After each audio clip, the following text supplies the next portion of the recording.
ஆசீர்வாதங்களுக்கு நான் நன்றி செலுத்தி நன்றியோடு துதிக்கிறோம், ஸ்தோத்திரிக்கிறோம்.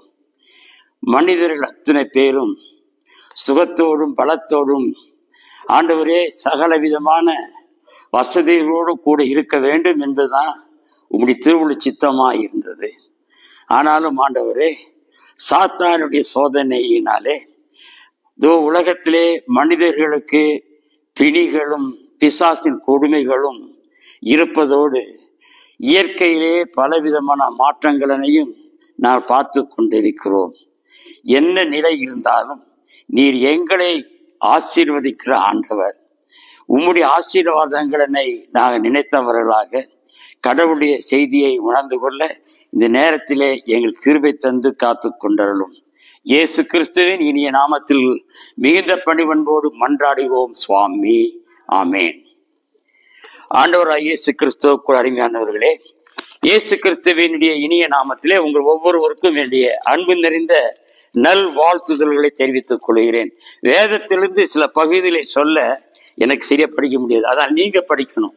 இப்ப முதலாவதாக ஆதியாகமம் 1ஆம் அதிகாரம் 28வது வசனத்தை ஒருத்தர் படிக்கவும். 28வது படிக்க.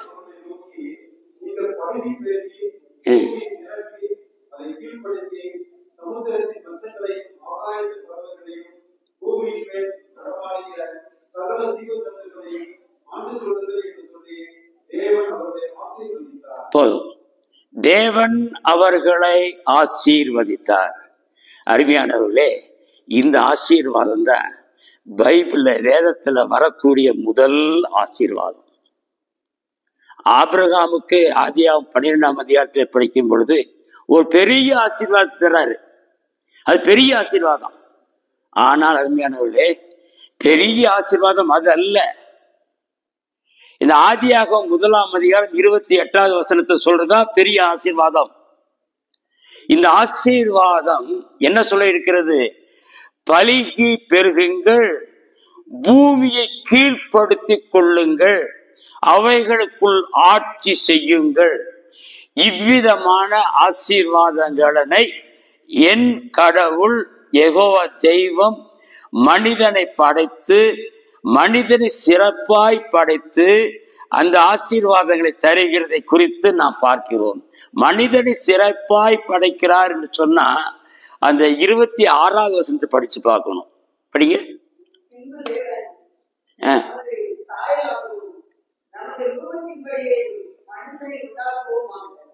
அருமையானவர்களே, இது என்னன்னு கேட்டீங்கன்னா, மனுஷனை உருவாக்குறதுக்கு மாத்திரம்தான் கடவுள் திட்டம் போடுறாரு. லெட் பி தி லைட் அப்படி சொன்னா வெளிச்சம் உண்டாயிருச்சு. அங்க இருக்கக்கூடிய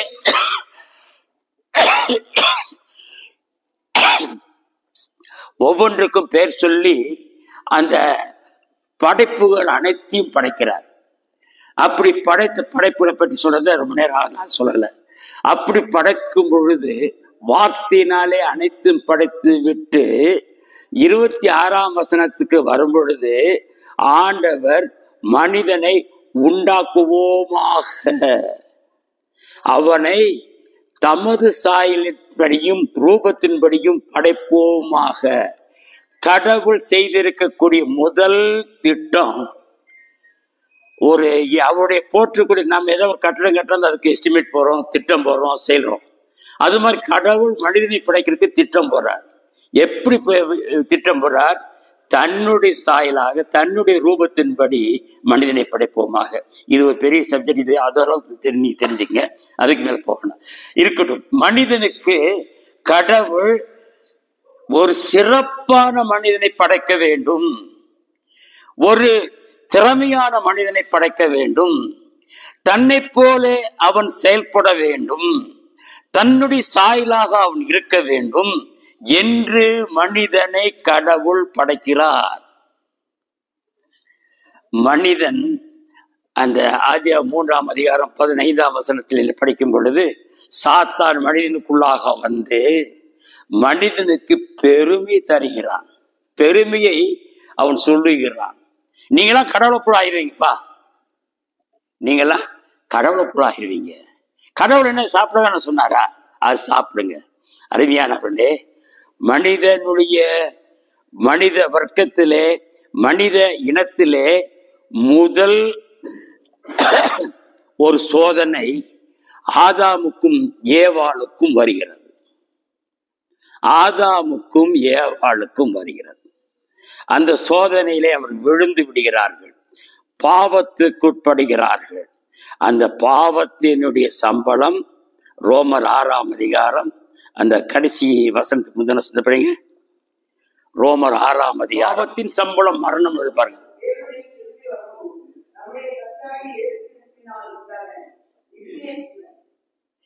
ரோமர் 6 கடைசி 2 வசனம், பாவத்தினால் உண்டாவது மரணம், பாவத்தின் சம்பளம் மரணம் என்று கடவுளுடைய கிருபை வரமோ என்று சொல்லி கடவுள் கிருபையோடு நமக்கு மீட்பினை அடுத்த வசனத்திலே சொல்லுகிறார். ஆதாமுக்கும் ஏவாளுக்கும் ஆதியாகமம் 3ஆம் அதிகாரம் 15வது வசனத்திலே சோதனையை தந்து பாவத்தில் விழுந்து பாவத்தினால் வரக்கூடிய சாபத்தை, கடவுளால் தரப்படக்கூடிய சாபத்தை ஏற்று அந்த சாபத்தினுடைய விளைவு தான் ரோமர் 6ஆம் அதிகாரம் அந்த கடைசி வசனம் 20. சரி, ஆக பாவத்தின் சம்பளம் மரணம். அடுத்த வசனம் கடவுளுடைய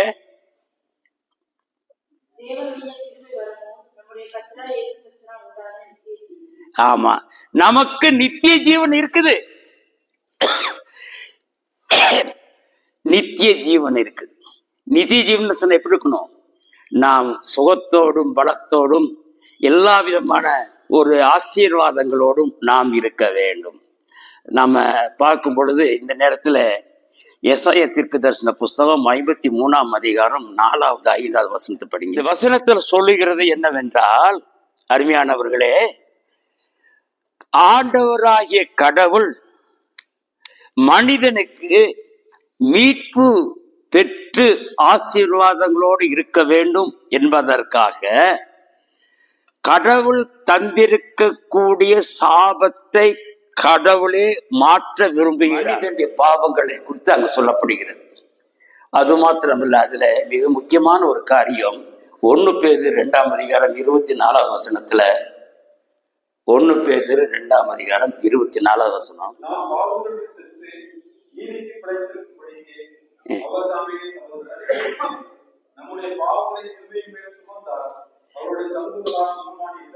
அவருடைய தழும்புகளால் நாம் குணமானோம். இந்த ஏசாயா தீர்க்கதரிசன புஸ்தகத்துல அங்கு சொல்லப்பட்டு இருக்கிறது. அந்த 4ஆம் 5 வசனத்தை நீங்க படிச்சது எனக்கு கேட்கல, தயவுசெய்து திருப்பி ஒருத்தர் படிங்க. இந்த மைக்கில் கூட படிக்கல.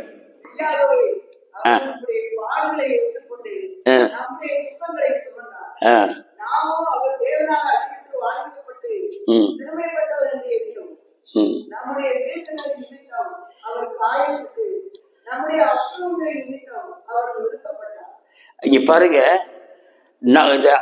இது நான் பார்க்கும் பொழுது இந்த பேதுரு அப்போஸ்தலன், அருமையானவர்களே, இருக்கிறதுலே மிகவும் திறமையான ஒரு சீசனிலே திறமையான சீசன் யார் என்றால் பேதுரு அப்போஸ்தலன் தான். அதனால தான் இயேசுசாமி என்ன சொல்றாரு, பரலோகத்தின் திறவுகோலை உன் கையிலே கொடுக்கிறேன். வேற எந்த சீசன் சொல்லல, அந்த பேதுரு அப்போஸ்தலன் சொல்றாரு இங்க 24, நம்முடைய பாவங்களை ஏற்று நாம் வியாதிப்படாமல் இருக்கும்படியாக, நாம் பலவிதமான கஷ்டத்துக்கு உட்பட்டு விடாதபடி அங்கு என்ன சொல்லப்பட்டிருக்கிறது, நம்முடைய பாவங்களே தேவனிடத்திலிருந்து நம்மை பிரிக்கிறது என்று எசாயா தீர்க்கதரிசி 51 சொல்றார். நம்முடைய பாவங்களே ஆண்டவராய் இயேசு கிறிஸ்துவிடத்திலிருந்து நம்மை பிரிக்கிறது. அருமையானவர்களே, குணமளிக்கும் ஊழியத்தை குறித்து பேச வேண்டும் என்று சொல்லும் பொழுது இதையெல்லாம் நான் ஏன் சொல்கிறேன் என்று சொன்னால், ஏன் வியாதி வந்தது? ஏன் வியாதி வந்தது? இன்னைக்கு பாருங்க, இங்கே ஹமாஸுக்கும் இஸ்ரேலுக்கும் போடக்கூடிய சண்டை, அங்கே ரஷ்யாவுக்கும் உக்ரைனுக்கும் உள்ள சண்டை, இப்பொழுது நடந்த பாகிஸ்தானுக்கும் இந்தியாவுக்கும் நடந்த சண்டை, இதெல்லாம் ஏன்? ஒரு வாட்ஸ்அப்ல பார்த்தேன், அதுல 737 கிலோமீட்டர் என்னமோ தெரியல, சரி ஞாபகம் வரல, என்ன சுரங்கப்பாதை அமைக்கிறாங்க, சுரங்கப்பாதை அமைக்கிறாங்க. அது எதுக்கு? மெட்ரோ ரயில் திட்டத்துக்கு. நான் துபாய்க்கு சென்றிருந்த பொழுது அங்கே அடிக்கடி மெட்ரோ ட்ரெயின் தான் நாங்கள் பிரயாணம் பண்ணுவோம். அந்த மெட்ரோ ட்ரெயின் எல்லாமே நிலத்துக்கு கீழே தான் இருக்குது, ஒரு சில இடத்துல மேலே வருது. நிலத்துல அது என்ன செய்யறாங்க, அதுக்கு தனி மிஷின் வச்சு உள்ளுக்குள்ள குடைஞ்சிட்டு போய் அதுல இந்த மாதிரியான மெட்ரோ ட்ரெயின்லாம் இருக்குது. நான் முதல்ல கல்கத்தாவுக்கு போனப்ப மெட்ரோ ட்ரெயின் போகணும்னு சொல்லி ஏறி போனேன். நான் சொல்றது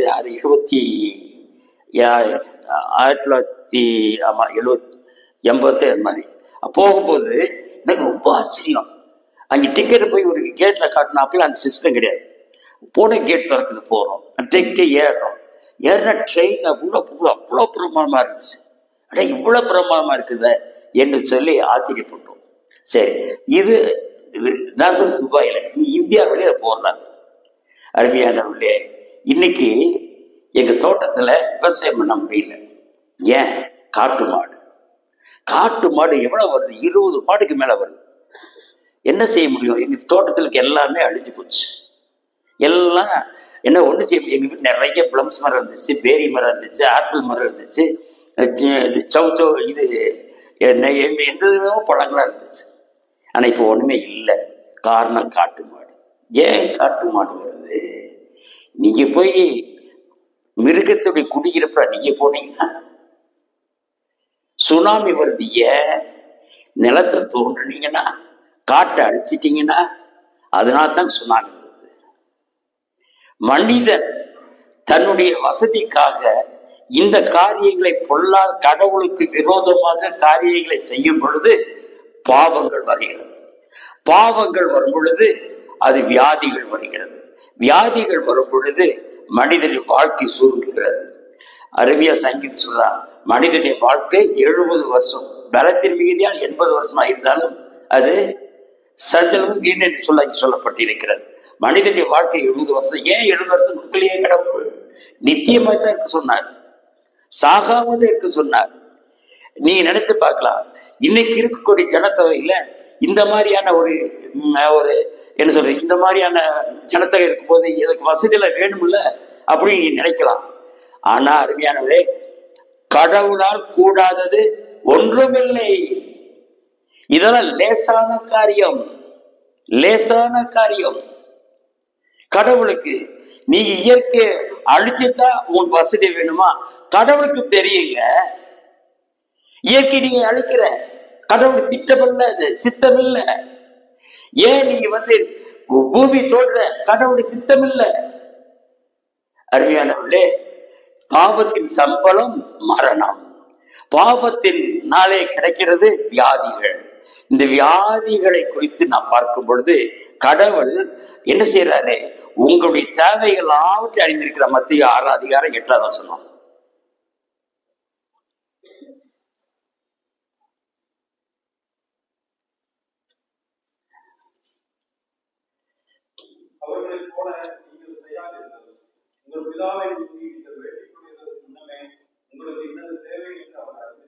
மத்திய 6:8 கடவுள் உங்களுடைய தேவைகள் எல்லாவற்றையும் அறிந்திருக்கிறார். உங்களுக்கு தெரியும், கடவுளுக்கு தெரியுங்க. நம்ம ஒவ்வொருத்தையும் பார்த்து ஒரு தேவை என்னன்னு அவருக்கு தெரியும். நான் என்ன செய்யறேன், எனக்கு எனக்கு நல்ல வீடு வேணும், அது அவருக்கு தெரியும். எனக்கு நல்ல உணவு வேணும், அவருக்கு தெரியும். அதனால தாங்க மத்திய 6:33 என்ன சொல்றாரு? முந்த கடவுள் ராஜ்யத்தையும் அவருடைய நீதி தேடுக்கிற அப்பொழுது இவைகள் எல்லாம் உங்களுக்கு கூட கொடுக்கப்படும். நீ கேட்கறதுக்கு அதிகமாக தருவதற்கு வல்லவராய் இருக்கிறார் என் ஆண்டவர். இந்த காரியத்தை நாம் இதோடு கடவுள் நமக்கு ஆசீர்வாதங்களை தந்தால் நாம் கடவுளுக்கு விரோதமாக இருக்கும் பொழுது கடவுள் நமக்கு பாவங்களை, நமக்கு வியாதிகளை தருகிறார். முதல் வியாதி என்ன? மனுஷனுக்கு சொல்ற அப்படி வியாதி, நீ நிலத்தின் நெற்றியின் வேர்வை நிலத்தில் விழ பாடுபடணும். அந்த பாடு அவனுக்கு ஒரு இலகுவானதா இருக்க வேண்டும், சந்தோஷமானதா இருக்க வேண்டும். மனிதன் பாவம் செய்வதற்கு முன்பதாகவே கடவுள் மனுஷனுக்கு வேலை கொடுத்துட்டாரு. என்ன வேலை தெரியுமா? பாவம் செய்யறதுக்கு கடவுள் வேலை கொடுத்தாரா? ஆமா கொடுத்தாரு. என்ன சொல்றாரு? அந்த கடவுள் மனிதனை படைத்து ஏதேன் தோட்டத்தில் கொண்டு வந்து, நீ இந்த தோட்டத்தை பண்படுத்தி இதுல நீ போய் பண்படுத்தி அதுக்கு வேண்டியெல்லாம் செஞ்சுக்க. ரெண்டாவது 2 வேலை கொடுக்குற. ரெண்டாவது இந்த தோட்டத்துக்கு நீ காவலாளி ஆயிரு. 2 வேலையை கொடுக்கிறார் கடவுள். பாதுகாக்கிற வேலை, வேலை செய்யற வேலை, கை கால்களிலோ அவன் மனத்தால் நினைத்த வேலைகள்லாம் அங்க செய்யணும். அங்கதான் விவசாயம் வந்தா தான் மனுஷனுக்கு வேண்டிய உணவு வந்தா தான் வாழ்க்கை. இந்த வாழ்க்கையானது அருமையானவர்களே நமக்கு வருகிறது. இது கடவுளுடைய சித்தம் அல்ல.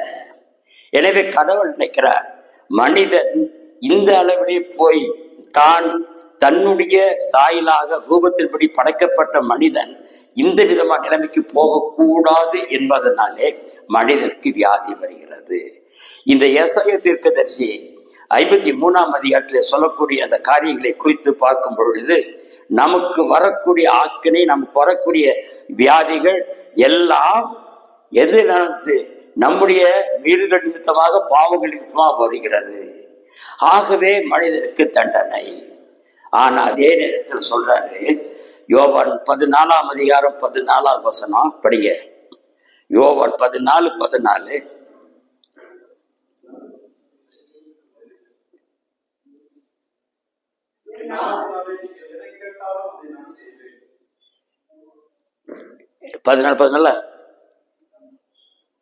நீங்கள் வேண்டிக் கொள்கிறதோ அது உங்களுக்கு தரப்படும். 15:7.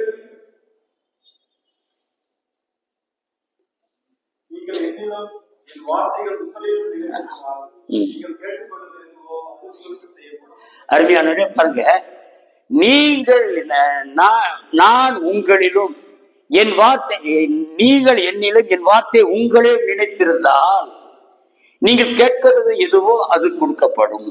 அருமையானவர்களே, என்ன சொல்லப்பட்டிருக்குது? நீங்கள் என்னிலும் என் வார்த்தை உங்களிலும் இருந்தால். உங்கள் வார்த்தை என்று சொன்னா பைபிள் தான்.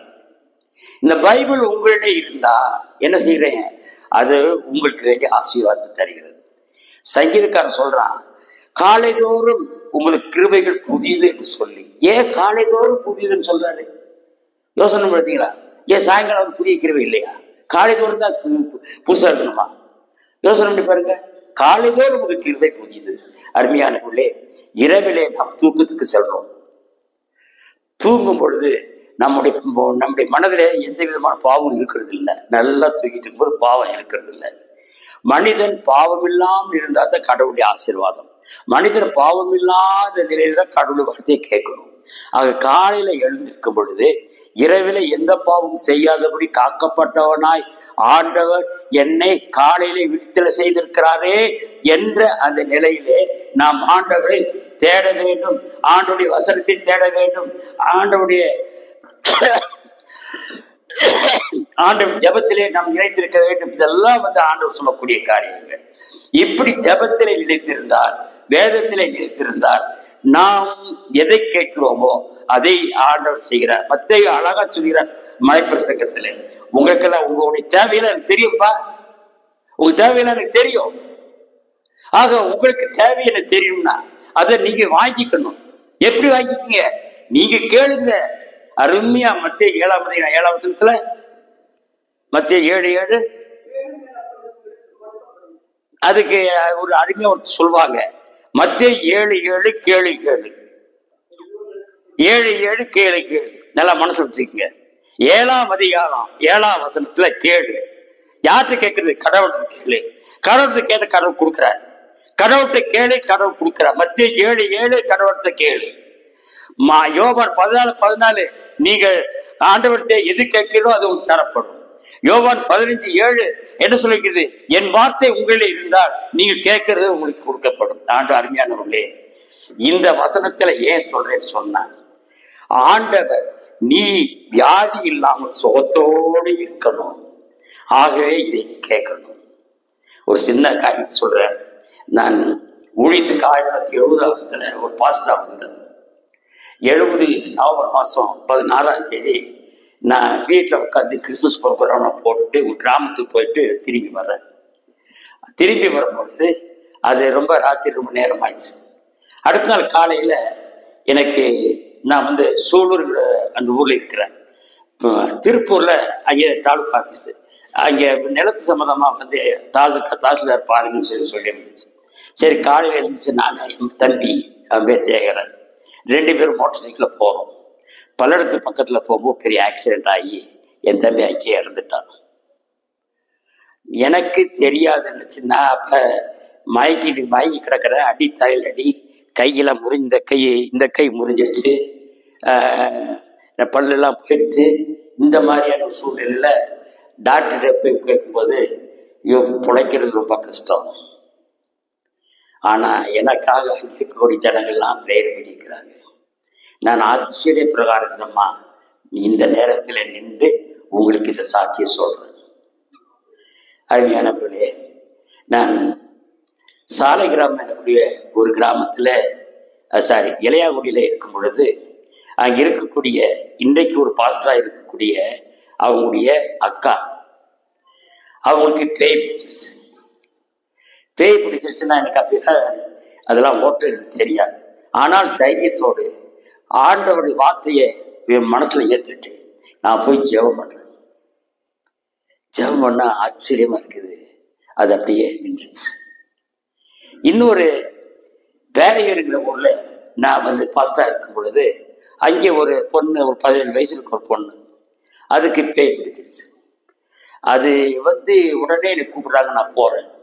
போய் அந்த பிள்ளைக்காக ஜெபம் பண்ணிட்டு, அப்போ ரொம்ப இதாக இருப்பேன். நான் ஜெபம் பண்ணிட்டு வந்துடுறேன். 2வது நாள் அதே மாதிரி போய் ஜெபம் பண்ணிட்டு வந்தேன். 3வது நாள் அதே மாதிரி. அப்போ நினைச்சிட்டு இது என்னமோ சத்திக்கிறாங்க. சரி, நான் ஆஸ்பத்திரிக்கு கூப்பிட்டு போயிடலாம்னு ஆஸ்பத்திரி கொண்டு போகணும். ஆஸ்பத்திரிக்கு கொண்டு போய் அங்கே 2வது நாள் நான் பிள்ளைய பார்க்கலான்னு போறேன். ஆஸ்பத்திரியில் போனவன, டேய் தாமோதரா, எங்கடா வந்துருக்குற, எனக்கு தெரியட்டே உனக்கு அப்படின்னு சொல்லிச்சு அந்த பொண்ணு. 17 வயசு பொண்ணு. நான் ஒரு பாஸ்டராக இருக்கிறேன். எனக்கு என்ன செய்யுது, என்ன இப்படி பேசுது? அப்பதான் சொல்லு, நான் யார் தெரியுமா, இந்த இடத்துல ஆக்சிடென்ட்ல ஆகி நான் இறந்துருக்கிறேன். நீ உனக்கு தெரியும், நீங்க வந்திருக்குன்னு தெரியும், நீ என்ன நினைக்கிற விரட்டலாம் பாக்குறியா அப்படின்னு சொன்னோன்னே எனக்கு என்னாச்சு, ஒன்றும் தெரியல. உடனே அந்த பிள்ளைய கோயில் கூப்பிட்டு வாங்கன்னு சொல்லி பேரியல் கோயில் கூப்பிட்டு போனேன். பேரியல் கோயில் கூட்டம், அந்த கூட்டம் பெரிய கூட்டம், அது கோயில் சுற்றி நிற்குது. நான் போய் அந்த பீடத்துக்கு முன்னாடி ஜபம் பண்றேன். ஜபம் பண்ணா என் மனசுக்குள்ள ஜபத்துல ஒண்ணுமே தெரியல. நீ விடாம ஜபம் பண்றேன். விடாம ஜபம் பண்ணி அந்த பிள்ளை கடைசியில என்னமோ எனக்குள்ள ஒரு ஷாக் வர மாதிரி இருந்துச்சு. உன்னை பிள்ளைய தொட்டு, நஸ்ரனா இயேசுவின் நாமத்திலே நீ இந்த மகனை விட்டு அப்புறம் போ அப்படின்னு சொல்லி சத்தம் போட்டு சொன்னேன். சொன்னவன அப்படி கீழே விழுந்துட்டான். கீழே விழுந்து ஜபம் பண்ணி எல்லாம் முடிச்ச பிறகு அப்புறம் அப்படியே மயங்கி கிடந்தான். தண்ணி கொண்டு தொழிங்க அப்படின்னு தண்ணி தெளிச்சாங்க. அப்படி முடிச்சு பார்த்தா அப்படியே ஷீலா, ஷீலா எங்க இருக்கிற அப்படியே பார்த்துட்டு, கோயில் இருக்கிறியா, எப்படி வந்த தெரியல, இதுக்கு முன்னாடி எங்க இருந்த தெரியல, சுத்தம் போயிடுச்சுங்க. நான் என்ன சொல்லாது, கடவுளை நம்பி விசுவாசத்தோடு நீங்கள் எவைகளை கேட்கிறீர்களோ அவைகள் உங்களுக்கு கொடுக்கப்படும். கடவுளை நம்பி நீங்கள் எவைகளை கேட்கிறீர்களோ அவைகள் உங்களுக்கு கொடுக்கப்படும். அந்த சத்தியம் அன்றைக்கு நான் நினைச்சேன். எப்படின்னு சொல்லி எனக்கே தெரியல.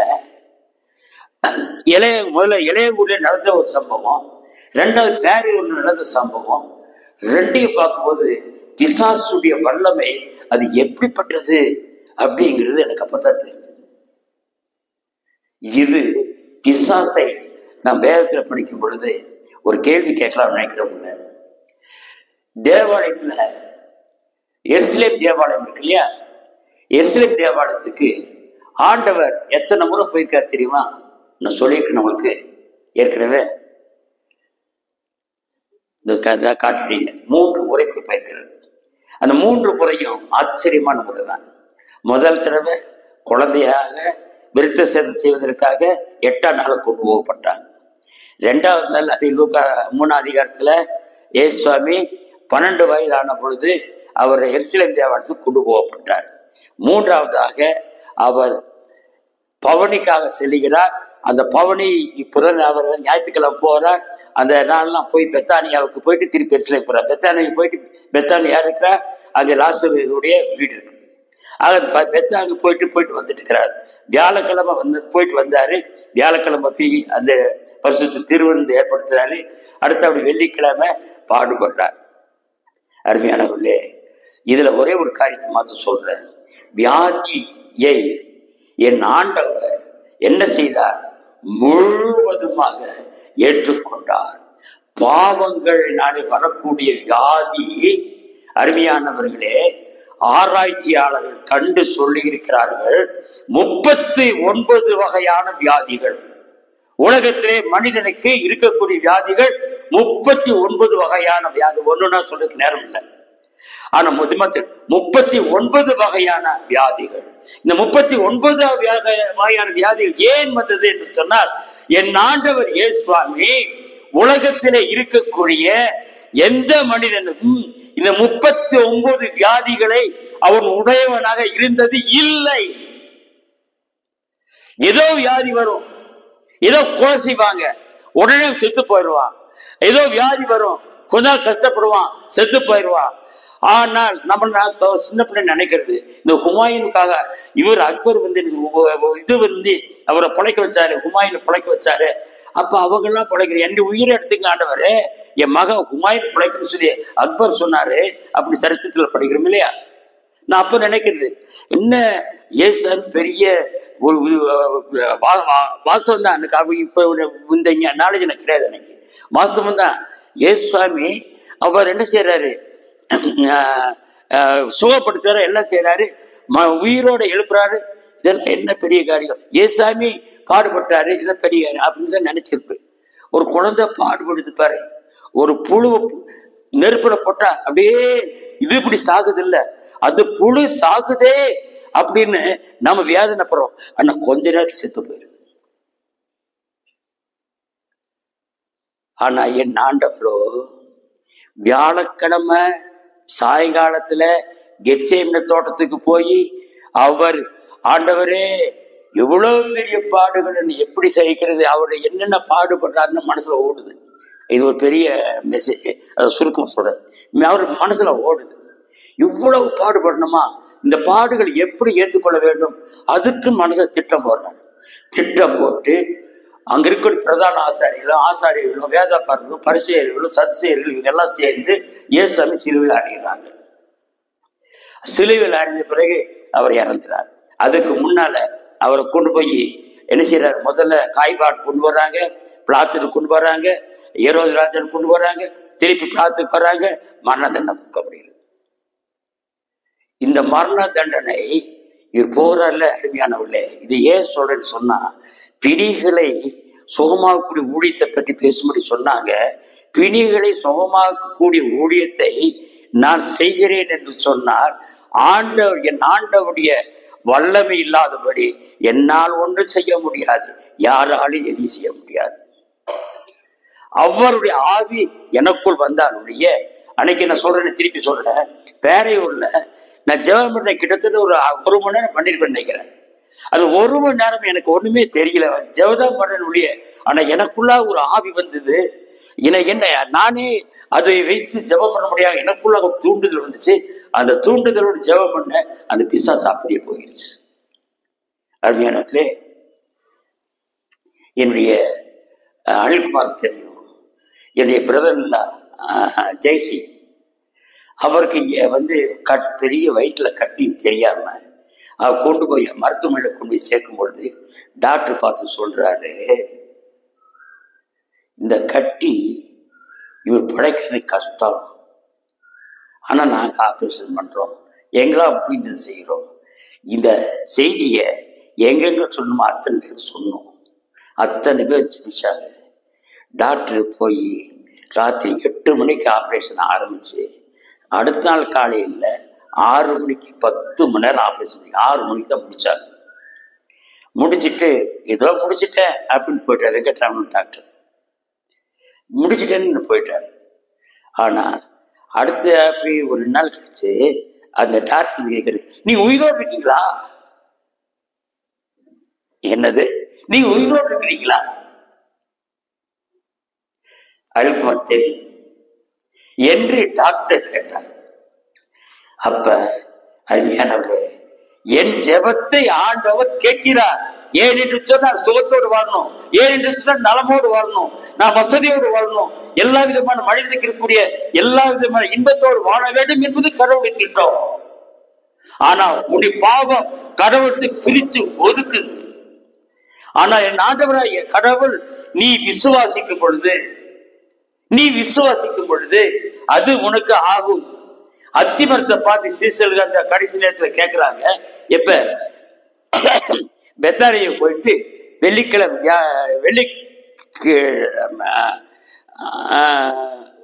அதுக்கு முந்தின நாட்கள் பெத்தானியை போயிட்டு வர்றாங்க. அதாவது திங்கக்கிழமை அன்னைக்கு, ஞாயிற்றுக்கிழமை குருத்தோலை ஞாயிறு, திங்கக்கிழமை பெத்தானியை போயிட்டு வர்றாரு. அத்திமரம் ஒன்று இருக்குது, அதை பார்த்து சபிக்கிறாரு. அது முன்னாள் சபிச்சுட்டு போயிட்டு அடுத்த நாள் பார்க்குறாங்க, பட்டு போயிடுது. பட்டு போயிட்டோன்னே சீசன் கேட்குறாங்க, ஆண்டவரே இந்த மரம் பட்டு போயிட்டு. அப்ப சொல்றாரு, நீங்க இந்த அத்தி மரத்தை பார்த்து பெயர் உண்டு நடுச்ச மரத்திலே போய் நட உண்டு போ என்று சொன்னால் அது உங்களுக்கு நடக்கும். அருமையான எத்தனை பேர் தண்டிக்கணும்? நம்முடைய வியாதி சுகமாக வேண்டும் என்று சொன்னார், வியாதி சுகமாக வேண்டும் என்று சொன்னார். பெரிய பெரிய கூட்டத்துக்கு போறோம், போகாதீங்க நான் சொல்லல. கூட்டத்துல எத்தனையோ விதமான வியாதிகள் சுகமாகுது, ஆகலைன்னு நான் சொல்லல. ஆனா 2 விதமான காரியங்கள் இருக்குது. முதல் காரணம், அவங்க துவக்கத்துல எல்லா ஊழியர்களும் தங்களே தியாகம் பண்ணி ஊழியத்துக்கு வர்றாங்க. ஊழியத்துக்கு வந்து அவங்க கொஞ்சம் வசதி ஆன பிரகாரம் பொய் சொல்றாங்க. என்ன பொய் சொல்றாங்க? ஆனா எப்படி ஜனம் சுகம் கிடைக்கும்? எப்படி சுகம் கிடைக்குது? இப்ப சொல்றாங்கல்ல, எது அந்த ஊழியக்காரர் செய்யக்கூடிய ஜபம் அது தேவை இல்லைன்னு இல்லை. அவர் விசுவாசத்தை செய்யறாரா விசுவாசம் இல்லாம செய்யறாரா அது தேவையில்லை. பேதுரு அப்போஸ்தலனை பாருங்க, கடவுள் ஆண்டவர் கெனசரேத் கடற்கரையை போய் அங்க நிற்கும் பொழுது அந்த படகுகள் எல்லாம் பிரசங்கம் பண்ணிட்டு என்ன செய்யறாரு, பேதுரை பார்த்து அந்த பேதுருவை அந்த கடல்ல தள்ளிட்டு போறாங்க, மழையில போடு. அப்ப சொல்றாரு, ஐயரே ராமனும் நான் பாடுபட்டுட்டோம், ஒண்ணுமே கிடைக்கல. எனக்கு தெரியும், யார் சொல்ல பேர் சொல்லல, ஆனா அவர் நினைக்கிறாரு எனக்கு தெரியும் இந்த கடலை பற்றி. இந்த காலை நேரத்தில் யாராச்சும் மீன் பிடிக்க போவாங்களா? மீன் பிடிக்க எப்ப போகணும்? ராத்திரி தான் போவாங்க, சாயங்காலம் தான் போவாங்க. நான் கடற்கரையில் ரொம்ப நாள் வேலை படிப்பு எல்லாம் நிறைய கடற்கரை இருக்குது, நான் அடிக்கடி போறதுன்னு பார்க்கறது உண்டு. ஆக சாயங்காலத்துக்கு தான் கடலை மீன் பிடிக்க போறாங்களே ஒழிய காலையில திரும்பிட்டு வருவாங்க. ஆக ராத்திரி தான் மீன் பிடி கிடைக்குமே ஒழிய பகல்ல கிடைக்காது. அப்ப பேதுரு நினைக்கிறாரு, எனக்கு தெரியாதா இது, இந்த கடலை போய் வளையப்பட கிடைச்சிருமா? என்ன பண்றது? ஆண்டவர் சொல்லிட்டாரு, வளைய போடுவோம். வளைய போட்டாங்க, திரளாடு மீன்கள், 2 படகுகள் அமிழ்த்தக்கதா மீன் கிடைச்சது. இங்க பாருங்க, செயல்பட பாருங்க. பேதுரு செய்த ஒரே ஒரு காரியம், ஆண்டவர் சொன்னார், இது செஞ்சார். தாவீது ராஜா அவர் தோல்வியே கிடையாது. ஏன்? ஆண்டவர் கேட்கிறாரு, செய்யலாமா? நீ செய்ய சொன்னார், செய்யறாரு. செய்ய வேண்டாம் செய்ய மாட்டார். இதை தாவீது ராஜா என் இருதயத்துக்கு ஏற்றவன் சொன்னார். பேதுருக்கு எனக்கு கொண்டு சாவியை கொடுக்கிறேன்னு சொன்னார், பரலோகத்தில் திறவுகளை கொடுக்கிறேன்னு சொன்னார். அதுக்கு காரணம் அந்த பேதுருவிடத்திலே காணப்பட்ட அந்த கைப்பிடிதல். அந்த தாவீதிலே காணப்பட்ட கீழ்ப்படிதல். ஆண்டவர் சொல்லுகிறார், நீங்க கேட்கிறீங்களா? ஆண்டவர் சொன்னார், பேதுரு கேட்டார். 2 படகு அமிழத்தக்கதான மீன்களை பிடித்தார். அருமையானவர்களே, எதை சொல்கிறேன் என்று சொன்னார், அந்த பேதுரு அப்போஸ்தலனுக்கு விசுவாசம் கொஞ்சம் குறைவு. நான் இங்க சொன்னது எதை சொல்லிட்டார் எதுக்குன்னா, இங்கு வரக்கூடிய ஊழியர்களை பற்றி சொல்றேன். ஊழியர்கள் அவர் செய்யக்கூடிய ஜெபத்துல வந்தோ அவர் ஊழியத்தையோ நான் குறை சொல்லல. ஆனா அவங்க தங்களே லட்சுமி ஆக்கிக்கொள்ளணும்னு சொல்றாங்க இல்லையா, அதுக்காக சில தப்பான பொய்யான காரியங்கள் சொல்றாங்களே, அது தப்பு. அப்ப எப்படி சோகரிக்குது? அதான் சொல்றாரு, நான் போறேன், இந்த ஊழியர் கூட்டத்துக்கு போறேன், ஏசப்பா சுகமாக்குவார், ஏசப்பா சுகமாக்குவார். கூலி கொடுத்து போறாங்க, ஏசப்பா சுகமாக்குவார். நீங்க வந்து உட்கார்ந்து இருந்தீங்கன்னா ஏசப்பா தான் சுகமாக்குவார். நான் ஜெபம் பண்றேன், என் ஜெபத்தினால் அல்ல, என் விசுவாசம் குறைவா இருக்குது. ஆகவே என் விசுவாசத்தோடு ஜெபிச்சுட்டு நான் வந்து ஜெபிக்கிறேன். எனக்கு விசுவாசம் இருக்குது, அது விசுவாசத்தோட மாத்திரம் இல்லை. நீங்க வரையில வந்து முழங்கல் படிக்கிட்டு, ஆண்டவரே எனக்கு ஜெபம் பண்ணும்போது எனக்கு சுகம் கிடைக்கணும், ஆண்டவரே என் மகனுக்கு சுகம் கிடைக்கணும், ஆண்டவரே என் மகளுக்கு சுகம் கிடைக்கணும் அப்படின்னு உங்க உள்ளத்துல வந்து நீ சொல்றீங்க. இதுக்கு முன்னால அவங்க என்ன செய்தாங்க? இந்த ஊழியர் செய்யக்கூடிய மிக அருமையான காரியம், ஒவ்வொரு குற்றங்களையும் அங்கு வந்திருக்கக்கூடிய சபையாருக்கு உணர்த்துறாங்க. நீ என்ன தப்பு செஞ்ச, என்ன தவறு செஞ்ச, அந்த தவற்றை நீ அறிக்கை செய்ய, என் ஆண்டவருக்கு அறிக்கை செய்ய. ஆண்டவருக்கு அறிக்கை செய்து அந்த பாவங்களை விட்டு விடும் பொழுது ஆண்டவர் உனக்கு சுகத்தை கொடுக்கிறார். அப்பதாங்க சுகம் கிடைக்கும். உன்னுடைய விசுவாசம், நீ அறிக்கைக்கூடிய அறிக்கை, இது 2 தான் பிணியாளியை சுகப்படுத்தக்கூடிய மந்திரம். வேற மந்திரம் கிடையாது. ஆனா இது யாருனால இருக்கணும்? என் ஆண்டவராய் இயேசுவின் நாமத்தை, என் நாமத்தினாலே நீங்கள் எதை கேட்கிறோ அதை நீங்கள் பெற்றுக் கொள்வீர்கள் என்று சீசனுக்கு சொன்னார். அதை இன்றைக்கு உங்களுக்கும் சொல்றார். என் நாமத்தினாலே நீங்கள் எதை கேட்கிறீர்களோ அதை நீங்கள் பெற்றுக் கொள்வீர்கள். என் நாமத்தினாலே என் மகனுடைய வியாதி நீங்க வேண்டும் என்று சொல்கிறீர்களோ, மகனுடைய வியாதி நீங்குது. ஐயா ஆண்டவரே, எனக்கு இருக்கக்கூடிய இந்த நேரத்துல வந்து இன்னைக்கு சொல்றேன், பெரிய அருமையான சாட்சி தலைப்ப சொல்றேன். நேத்துல வந்து நான் அனில்குமாருக்கு பேசும்போது என் தொண்டையெல்லாம் அனுமதி கேட்டு பாருங்க, சரியில்லை. நான் ஆனா ஒன்னே ஒண்ணு நினைச்சேன், என் ஆண்டவர் எனக்கு மரண தருவார், நான் பேசுவேன் என்ற தைரியத்துல வந்து நிக்கிறேன். ஆனா நானே நினைச்சு பார்க்கிறேன், இவ்வளவு சத்தமா நான் பேசுறேன், நானே நினைச்சு பார்க்கிறேன், எனக்கு இப்போ உங்களிடத்தை சத்தியத்தை சொல்ல வேண்டும் என்று கடவுள் எனக்கு சுகத்தை தந்து உங்கள் மத்தியில் நிறுத்திருக்கிறார். இப்ப அதுக்கு விட்னஸ் வந்து அனில்குமார் தான். நான் கிட்டத்தட்ட ஒரு 10-15 நாள் எனக்கு உடல்நல சரியில்லை. ஆனாலும் ஊழியம் சொன்னா உடனே கிளம்பி போயிடுறேன். இப்ப நேற்று அப்படித்தான் போலாமா வேண்டாமா யோசனை தான். நான் கொஞ்சம் நேரம் சொல்றேன் அனில்குமார் சொன்னேன். அப்பவும் திருப்பி இல்லையா வாங்கன்னு சொன்னேன். சரி வரேன்னு சொல்லிட்டேன். அருமையானவர்கள், நான் சாயங்காலம் நினைச்சுதான் இருந்தேன். ஆனா இப்ப சரியில்லை. ஆக இப்ப நான் உங்கள் மத்தியிலே நிற்கிறது, நான் சுகத்தை பெற்றுக்கொண்டவனாக நிற்கிறேன். நீங்களும் அருமையானவர்களே, முதல் காரியம், உங்களுக்கு சுகம் வேணும்னா என் ஆண்டவரத்துல வாங்க. ஆண்டவரே, நான் என்ன எவ்வளவு பெரிய பாவி, ஆண்டவரே நான் எதுக்கு லாய்க்கில்லாதவன், ஆனாலும் நான் உங்க திருச்சபத்துல வர்றேன். தாவீத மாதிரி ஒரு பாவியான மனுஷனை பார்க்க முடியுமா? அவன் பாவியான மனுஷன் தான். 2 நாளாகவும் 24 அதிகாரத்தை பார்த்தீங்கன்னா, அவர் இதுவரைக்கும் அவருக்கு வேண்டிய வெற்றியெல்லாம் கொடுத்திருக்கிறார் தாவீது ராஜாவுக்கு. ஆனா இவனுக்கு ஒரு சந்தேகம், தாவீதுக்கு ஒரு சந்தேகம். என்ன சந்தேகம்? எனக்கு இருக்கக்கூடிய படைபலம்னா போதுமா? உடனே அவனை யோவாவை கூப்பிட்டு, நீ இலக்கம் பாரு, படைகளை இலக்கம் பாரு, எண்ணிக்கை பாரு, நமக்கு போதுமான படைப்படை இருக்குதாங்கிறது தெரிஞ்சுக்கணும், அது போய் இலக்கம் பாரு.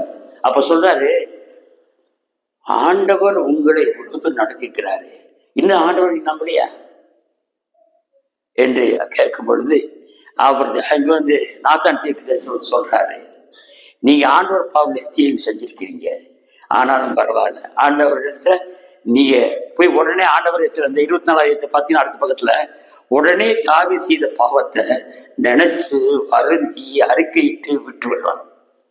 அதாங்க தாவீது. அயோக்கியம் தாங்க, பத்சேபேல கெடுத்தான், அநேக பெண்களை நாசமாக்குறான்னு சொல்லி பார்க்கிறோம். அங்க இருக்க அபிகை அந்த நாபாலுடைய மனைவி வேர்த்துட்டு இருக்கிறான். இப்படி ஒன்னா பார்க்கலாம். ஆனா மோசமானவன். ஆனா ஆண்டவர் சொல்றாரு, தாவீது என் இருதயத்துக்கு ஏற்றவன் என்று சொல்றாரு. ஏன்?